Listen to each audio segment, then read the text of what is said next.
What's going on, guys? Welcome back to the channel. So we did say that we want to start looking into some players' histories, and a player that came to mind was Luka. So I found a video called How a Child Prodigy Became an NBA Legend. And I believe he's going to talk about, his history in the NBA. Before we get into it, guys, please smash that subscribe button because we are still climbing the ladder. Apparently, people miss you shouting, so you might have to bring that back soon. People are upset that you stopped. Interesting, because I saw some people moaning, say, "Oh, maybe she can stop shouting to us now." No, apparently they want it back. Okay, I'll get my vocal cords ready. Next video. Let's do this. He won everything, but somehow he wasn't the first pick in the NBA draft. 6 years and many records later, Luka Doncic is one of the most talented basketball players ever. Yeah. The basketball journey has been a lot of fun. I've always had a ball in my hand. In this video, we'll analyze the amazing talent of Luka Magic and tell the unlikely story of how a kid from Slovenia became one of the biggest stars in the NBA. Luka is for real now. Luka's father, Sasha Doncic, was a professional basketball player in Slovenia, so Luka grew up around the game. He wasn't even old enough to talk when he first saw his father play live. Well, my father played, so I was always in contact with basketball. Every time he had a game in the halftime, before the game, I was going to shoot. Even if I couldn't hit the rim because I was like 3 years old. And at the age of 5... So basketball in Slovenia is massive because is it Nikola, the guy who's like arguably the best player right now? Jokic. Nikola Jovic. Oh, yeah. Sorry, I'm so bad at pronouncing the names. He's from Slovenia as well. So basketball is clearly... It's in the blood. A big sport over there, which we learned recently. Luka was already regularly playing basketball. By the age of 8, he went to his first real basketball practice, which lasted precisely 16 minutes. That was all it took for his coach to realize that Luka was miles ahead of everybody in his age group. So he moved him up to play with the 12-year-olds. However, even that wasn't a real challenge for Doncic. After a few practices, the coaches gathered to talk about the young phenom and decided to move Luka from the basketball school to Olympia's club team, intended for the most serious athletes. Since I was 7, I always watched basketball, played basketball, so it was just something from the first moment. For the first few years, Luka wasn't that dominant and often played a complementary role, never leading a team in scoring. Because he was 3 years younger than everybody and his feet had grown ahead of his body, he was sometimes clumsy and couldn't always do what he wanted on the court. But ultimately, this helped him develop his basketball IQ and his fighting spirit. Even though the age gap affected how his teammates related to him off the court, treating him like a younger brother, Luka refused to be treated that way on the court and never allowed anybody to bully him. The first time Luka played with kids his age was when he was 13 during an international under-13 tournament in Rome. Luka was 5'11" at the time, and his basketball skills and IQ were far ahead of any 13-year-old in the... So he was 13 and he was taller than me. I'm 5'9". He's taller than both of us. But he's a NBA level athlete now. So NBA players, a lot of them, they grow early. That's why they're into the sport. And their parents are probably, his dad's was a professional basketballer, so I'm assuming his dad's genetic and probably fed him all his greens. Green sure giant. The world. He ran circles around defenders, made no-look passes, and sank silky smooth jumpers. In the final game of the tournament, Doncic scored a 54-point triple-double, leading his team to a 104-76 victory, and was awarded the tournament MVP, averaging 34 points per game. Luka was so dominant that every youth scout in Europe was amazed. And suddenly, the secret was out. He became the most sought-after 13-year-old athlete in Europe. You know what it is? His coaches, or the basketball team that he was playing with or training with, done the right thing because they noticed his talent from early. They obviously know his dad was a professional basketballer. When they upped his age range, even though he was the youngest, they upped it twice. That's what made him destroy people his age, because then when he was 13, he finally started playing with people his age. He's used to playing with 15-year-olds when he was 12. 13-year-olds is going to be like baby work for him. It's true. Do you know what I mean? That's why. So they done the right thing, moving him up so he could literally elevate on a different level. The kids his age, they are not where he is. Yeah, nowhere near. So they're looking at him like, right, how you playing like that, man? He's playing with competitive 15-year-olds who are serious about the sport as well. Not just in basketball. 6 months later, he left his parents and moved to Real Madrid, which was a very risky move at the time. I had to leave all my family, all my friends, the school I was there. everything, you know, so... He was mature as a child also, but if you go away from home with 13 years old, yeah, that's you crazy. become very mature. So this helped him to develop in basketball too. It was really tough. I didn't know nobody. Actually, I almost didn't speak English either. Like, I just know how to say hello, how are you, and that stuff. Nobody spoke my language. I didn't speak Spanish, so it was really tough. And that's how I learned Spanish so quick. In 3 months, I was like just doing nothing, just be there, listen, be quiet. Luka didn't know Spanish. He was far removed from his parents at a very young age, and maybe even more importantly, Real Madrid wasn't invested so much in basketball, as they were very much a football club first and foremost, and the basketball team hadn't won a single trophy in 5 years. Going to Madrid or Barcelona as a young player, no matter how talented they are, more often than not isn't a winning combination. And the number of young players who go there and never play for the first team is huge. But Luka wasn't going to back down from a challenge. He again started playing with older kids, dominating youth tournaments and winning MVPs. He quickly learned the language and acclimated to Spanish culture. And after just 2 years, at the age of 15, he started practicing with the senior team. At 16, he made his debut for Madrid, becoming the youngest player ever to play for Real, and the 3rd youngest debutant in league history. For the 2015-16 season, Doncic became a regular member of Real Madrid's senior team. And when he made his... It's so wild to me hearing about Real Madrid basketball. I didn't even know it was a thing because we watch football in the UK. It's so big in Europe. So like everyone knows who Real Madrid is as a football team. So to see the flag as well, it's the same logo on them as well, the Real Madrid badge. It just it looks weird to me. But hey, I learned something new now. His EuroLeague debut, he became only the 21st player ever to play in the EuroLeague before turning 17. Yeah, that same logo. 17, and he would make some passes that I don't even know how he was doing that. And his IQ was so good at 17. And then, in the 2016-17 season, Luka exploded. In December of 2016, before he even turned 18, Doncic became a Player of the Week in the Spanish League. And 4 days later, against Zalgiris, he was named MVP in the round of the EuroLeague, becoming the youngest player ever to do so.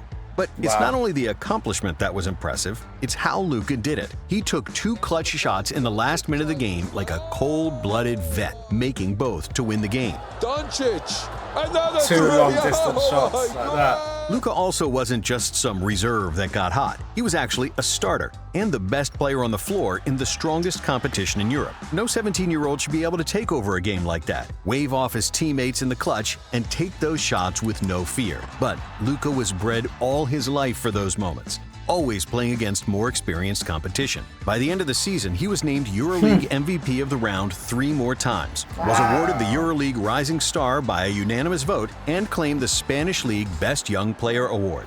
It makes sense how he got to the NBA. He was clearly destroying everyone. Yeah. Like, it was only a matter of time someone in the NBA noticed it. Oh, 100%. They're like, that fine young man over there, let's bring him over. After the season, Luka joined the Slovenian national team to compete in the 2017 EuroBasket. There he formed a backcourt with Goran Dragic, a guy that used to play with his dad, when Luka was just a 6-year-old ball boy. He was like you. He would come and watch, you know, he would be at practices when he was older, like 8-7. He would be a ball boy or come watch the game. So fast forward 11 years, and they formed the best backcourt in Europe, where Dragic drove the opposing guards crazy with his speed, while Luka dissected defenses with surgical passing. And while Dragic was clearly the best player on the team, Slovenia actually looked more stable when Doncic organized the offense, making perfect decisions on almost every possession. In Slovenia's 103-97 win over Latvia in the quarterfinals, Luka scored 27 points and grabbed 9 rebounds. In the semifinals against Spain, he recorded 11 points, 12 rebounds, and 8 assists, with 0 turnovers, and Slovenia won again. In the final against Serbia, Luka had 8 points and 7 rebounds. He takes it all the way. He was in a madness back there. Before exiting the game in the third quarter due to an injury. But Dragic was an unsolvable mystery for everybody, and with his 35 points, Slovenia won gold. Dragic was named the tournament MVP, and Luka made the all-tournament team, averaging 14 points, 8 rebounds, and 4 assists. He's a born winner, so, you know, no, I'm not kidding. Mark my words, he's gonna be one of the best in the whole world. You're When the right. 2018 club season started, there wasn't a question of who was the best player and leader at Real Madrid. Luka grabbed the keys to the offense and started orchestrating his teammates, often waving his hand at vets when they started to screen without being invited. This kind of moxie and complete understanding of basketball was something never seen before, at least not by an 18-year-old. However, Luka backed it all up with his game. He dominated both in the Spanish League and the EuroLeague, winning multiple Player of the Round and Player of the Month awards, again becoming the youngest player to do it. I don't have really words right now. It's an amazing feeling. Very special for me, and I'm so glad to have these teammates, to have these coaches, to have everybody in my team, and I'm really happy. He recorded the first triple-double in the Spanish League since 2007 and only the 7th in league history. If you think that's strange compared to the NBA, bear in mind that European players rarely average over 25 minutes per game. Throughout the season, Luka hit multiple game winners and clutch shots, and it seemed like he could do no wrong. Disgusting. Doncic led Real Madrid to the EuroLeague title, becoming the youngest player ever to win MVP of the Final Four and the youngest ever to win regular season MVP. After that, he did the same thing in the Spanish League, leading Real to the title and winning the season MVP. It's amazing, it was really hard to get here. The whole season, I always say, I think this was one of the best seasons in EuroLeague. Anything could beat you, so I'm very, very happy to be here and play this final. So he took a massive risk going to Spain, and it clearly paid off. At 13, he went there. That is crazy. Leaving your family. Baby. Yeah, baby. He's leaving his family, everything. Like, who did he stay with? They didn't mention anything on that. Maybe he had. I don't think he stayed with anyone. So they probably just gave him accommodation or something. But he said he didn't know anyone. But at 13, he has to have some parental care, surely. I don't know, unless the club took care of him. Yeah, they must have had like someone that's like authorized as his handler, because that's too young. Handler? You can't. Yeah, no, because you can't legally. I'm sure you can't. Like leave. a guardian. Yeah, guardian. Handler. Guardian is a good word. Yeah, I think he had a guardian because he said he didn't know anyone when he went to Spain. So whoever took him on board, obviously Real Madrid, they were taking care of him and they most likely gave him a guardian, a handler. In just 3 years of being a pro, Doncic became the LeBron of European basketball, a guy who doesn't need any actions called for him and can run the entire offense by himself. Oh, lovely scare. Oh, have some of that. With an almost perfect overview of the game, Luka was equally good at finding passing lanes for his teammates or creating space for his own shot. He wasn't fast, but he always got where he wanted to go on the court. He wasn't athletic, yet he could always get defenders off balance. And his shot wasn't perfect, but he always seemed to hit big shots when it mattered the most. That's what we made a comment on when we first watched him play. We said he's not the most athletic. Yeah, he's not the quickest, but it's something about him. It just works for him. It works for him. And Nicola was the same. Yeah, they're both the same. Yeah. They both have the same play style. Because we're used to like these, the people we were reacting to before we done Luka and Nicola were like, these mad guys who are dunking like crazy, high. Shooting like Steph Curry shooting 3-pointers from halfway. Like Luka's just a balance of everything, but he's able just to make it work, and it just works. Yeah. The reason for Luka's dominance is how he trained his body. He had been visiting the P3 Institute in Santa Barbara since he was 16. I went twice to Santa Barbara to work at P3. Okay, yeah, that makes sense. Okay. Yeah, great place. P3 was developed with a scientific approach, where the athlete is monitored through sophisticated cameras and sensors that scan every athlete's movement from all angles, and then through a computer software analyzes their strengths and weaknesses. The athletes are given detailed training plans to correct their deficiencies observed in performance with a focus on mobility, speed, and agility. When Doncic first got there, they worked on his mobility and explosiveness. And according to their data, Luka became elite in one specific parameter, deceleration. Luka Doncic is not a vertical or linear athlete, but he's got the best breaks in the world. Most NBA players are fantastic when it comes to acceleration. From 1 to 100, they go like a Ferrari. Unlike them, Luka goes from 100 to 0 in the blink of an eye, which is very important when attacking with the ball in his hands. That is so good, because then, like, obviously as an athlete, let's just say you're a sick athlete and you're just destroying everyone. You might not know what specifically is your key strength. You might know you're very good at dunking, but might not know the reason why you're good at dunking. Is it because I've got a high jump? Is it because you just don't know the breakdown? So that breaks it down. So it's true. Him learning about being able to go, he's very, very way beyond the average athlete on going from 100 to 0, like they said, he probably said, all right, cool. That's my key strength. I'm going to start utilizing that more. I knew I was good at it, but I didn't think it was that much of an advantage. Now that I know that, boom. That's his advantage and now he's just he could easily use that to, because he knows no one else can compete on that level. Because he could be going to get someone that can sprint fast, but that guy sprinting, Luka can just hit the baseball and do the 3-pointer. And then make space for himself. Yeah. So that service is excellent it for works athletes. For him. Yeah, I think it's just playing at my own pace. I think a lot of guys appreciate that. Playing at my own pace, we said that. He really does. Some guys know they're really literally what we said about him. But playing at my own pace is what gives me some moment to he think. Slows the game despite down. Luka breaking nearly every record in the second best league in the world, winning all the titles, hitting big shots, and leading grown men at the age of 18, many NBA GMs believed he wasn't better than some college basketball players. They believed Luka's game wouldn't translate and that he was too slow for the NBA. And that's how Doncic fell away to the 3rd pick in the draft to the Atlanta Hawks, who would subsequently trade him to the Mavericks for Trae Young. But even the Mavericks wanted to draft Luka all along, believed in his talent, and they had been tracking him since he was 13. They didn't even fully grasp his greatness. So much so that Luka didn't even start at point guard in his rookie season. Instead, he shared ball duties with Dennis Smith Jr., the previous year's lottery pick and all-rookie selection. Luka made his first start at point guard 6 weeks into the season, when Smith missed a game due to injury and recorded 15 points and 8 assists in a home win over the Celtics. Nice. Oh, good dunk. Doncic then averaged 20 points, 7 rebounds, and 7 assists during an 11-game stretch in December, after which... Oh, that's sad. Then they realize this guy's way better than that Smith guy. Smith on the bench. Luka's taking your... That's the thing, though. You miss one game and then your substitute destroys the game. Yeah. Especially if, you're not having the best season or something. It's problematic. The Mavs realized they had, by far, the best player in the draft. There we go. In January, Luka became the youngest player ever to record a triple-double and the first teenager in NBA history with a 30-point triple-double and multiple triple-doubles. Guys, I have to ask, sorry for pausing again, what is a triple-double? I was going to Google it. The word comes up a lot. I feel like we're never going to be told what it is through highlights and through these videos because obviously they expect you to know. Comment below, please, what a triple-double is. I know it's something amazing in terms of scoring. I just don't know the breakdown. It might be like scoring 30 points in 2 games. I'm guessing anyway. No, I think it's the same game. So it's something to do with the same game. Comment below, guys.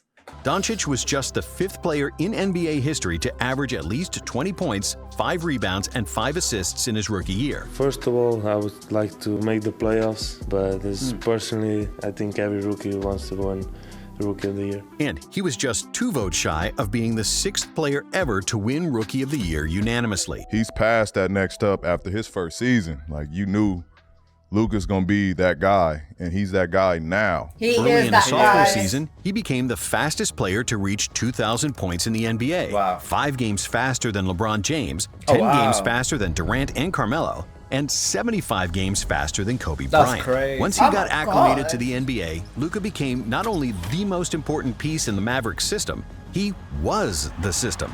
A guy who pulled all the strings and made everything go. Doncic averaged 29, 9, and 9 for the season and made the first team All-NBA, becoming just the 2nd player behind Tim Duncan with that honor in his first 2 seasons. But when the playoffs started, Luka took it up a notch. In his first playoff game against the Clippers, he scored 42 points, which was the most ever in an NBA playoff debut. In Game 4... This is why Lakers said... Who was he with before? That team that gave him away. They gave him away. Dallas, I think it was. Whoever it was, you guys know what we're talking about. Yeah, I think it was Dallas. Lakers say, you know what? We'll take him off your hands. Yeah, don't they're worry. more than happy. Our boy LeBron, he's going to leave us one day. We need a killing machine to replace him. And Luka's the man. Oh my guys, gosh. it shows as well, they doubted that, his ability will translate to the NBA. They were clearly wrong. Yeah. It done more than translate. For this series, Luka became the youngest player in NBA postseason history with a 40-point triple-double, scoring 43 points, 17 rebounds, and 13 assists, including this dagger for the win. Back to Doncic. Doncic pulls up, 3-pointer. On the buzzer. Bang! It's good! Doncic wins the game at the buzzer!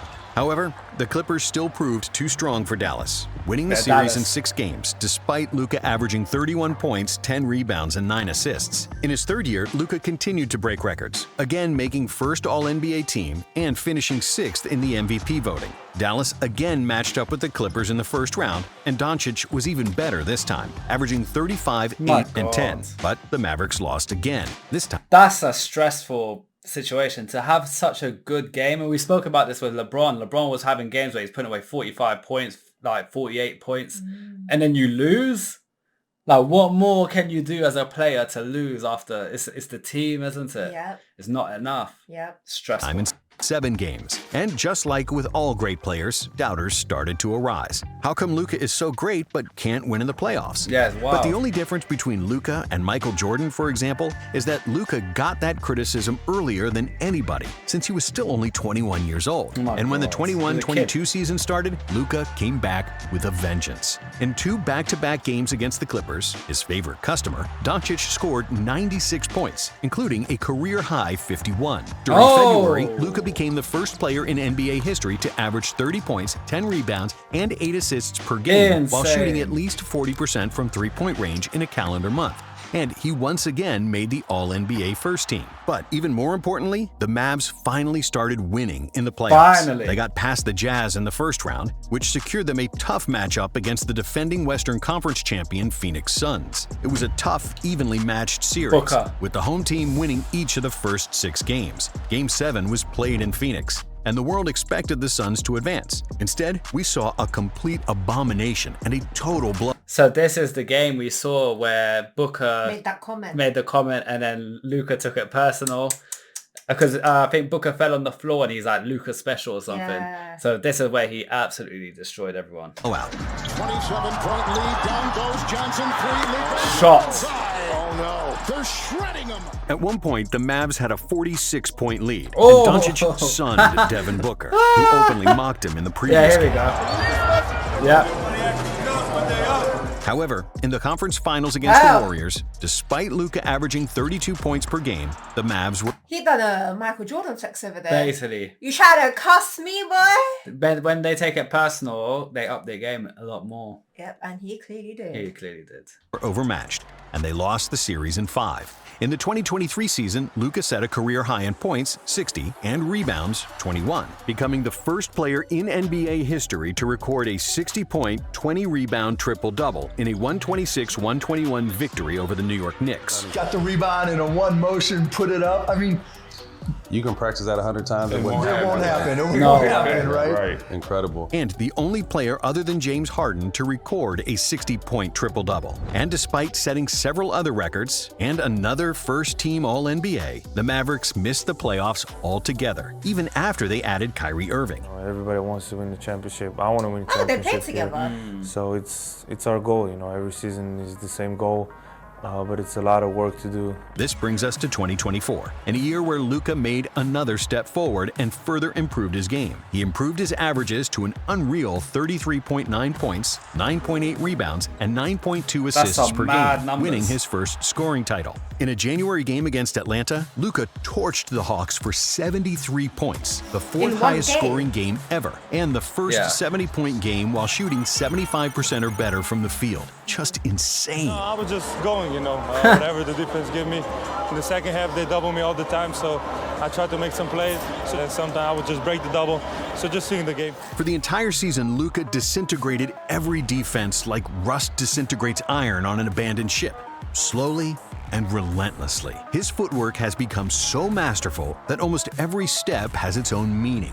One is tiny, the second a bit bigger, the third lulls you to sleep, and with the fourth, he's gone. Jab. It just shows like if you can master your craft, you don't need to be the most athletic, you don't need to be the tallest, you don't need to be the strongest. But if you master what your strengths are and what you do best, you can bring something unique to the game and absolutely wipe the floor with everyone. I mean, clearly what he's doing is excellent because his stats alone, from what we've seen in previous videos, it outshines a lot of legendary players. And his style was like no one. Yeah, basically. Mad. Jab, jab, right hook, KO. His understanding of space and basketball geometry, combined with his perfect handle, amazing footwork, and big body that constantly leans on opponents and pushes them out of balance, it's like basketball art. The full speed to the D-cell, how much are you practicing that? When did you develop that? I didn't practice that. Snowball. I just call it the slow step, but I never really practiced that one. This will not be Doncic's last scoring title, and he'll continue to break records like he's done all his career. Luka is only 25, but even if he retired right now, he's already one of the greatest to ever do it. Thanks for watching Nonstop. And if you like this one, what I do know is the league he came from in Spain, the NBA scouts are going to be like, all right, Luka came out of that. We didn't think it can translate. It clearly destroyed our league to a good level. We need to get more players from that league. Anyone that stand out in the Spanish league, it can clearly translate. Obviously not just anyone, but when a special player comes, not even think twice about it. Even just look at Slovakian. Yeah, Slovakia. Slovakia. Yeah. Slovakian players, just look at them. Yeah. Look at them from a young age, not in that way, but just watch them play basketball. When they're like 14, 15 playing in the NBA. Yeah. Or playing in their league, sorry, the European League. That's it. Just, witness their talents and I'm sure they've got a lot of scouts there now. Yeah. Guys, thanks for the recommendation. Comment below who else you want to see us do in terms of their history. That was very interesting. I'm sure me and Fats would love to do more of those kind of videos. For now, peace out. Bye.